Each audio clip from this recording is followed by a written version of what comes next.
ఆంధ్రప్రదేశ్ రాజకీయాల్లో మరోసారి deputy CM Pawan Kalyan చేసిన వ్యాఖ్యలు చర్చనీయాంశంగా మారాయి. వైసీపీ నేతలను ఉద్దేశించి ఆయన చేసిన వ్యాఖ్యలు రాజకీయ వర్గాల్లో హాట్ టాపిక్ గా మారాయి. వైసీపీ నేతలను తగ్గించాలని నేనెందుకు అనుకుంటా?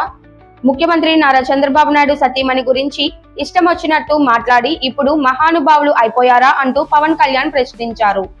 గత రాజకీయ పరిణామాలను ప్రస్తావిస్తూ ప్రజలే అన్నిటినీ గమనిస్తున్నారని పేర్కొన్నారు. ఇప్పుడు మీలో ఎంత రియలైజేషన్ వచ్చిందో నేను చూస్తా. మీరేం చేసినా మేము బలపడటం గ్యారంటీ. చాయిస్ ఈజ్ యువర్స్ అంటూ ఆయన వ్యాఖ్యానించారు. ఈ వ్యాఖ్యలను జనసేన కూటమి శ్రేణులు స్వాగతిస్తుండగా రాజకీయ ప్రత్యర్థులు భిన్న అభిప్రాయాలు వ్యక్తం చేస్తున్నారు.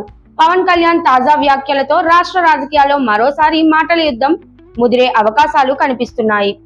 ఈ అంశంపై అధికార ప్రతిపక్ష పార్టీల స్పందనపై ఆసక్తి నెలకొంది.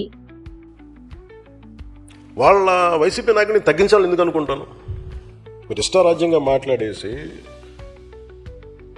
గౌరవ ముఖ్యమంత్రి చంద్రబాబు గారి మిస్సెస్ గురించి మాట్లాడేసి ఇష్టారాజ్యంగా మాట్లాడేసి మేమేం మాట్లాడదు. మీరు ఇప్పుడు సడన్గా కూర్చోబెట్టి మీరు మహానుభావుల్లో అయిపోయాం మేమందరం ఇష్టానికి తిట్టేసి ఒక 10-12 సంవత్సరాలు సడన్గా మీకు రియలైజేషన్ వచ్చింది ఈ రోజున. మీకు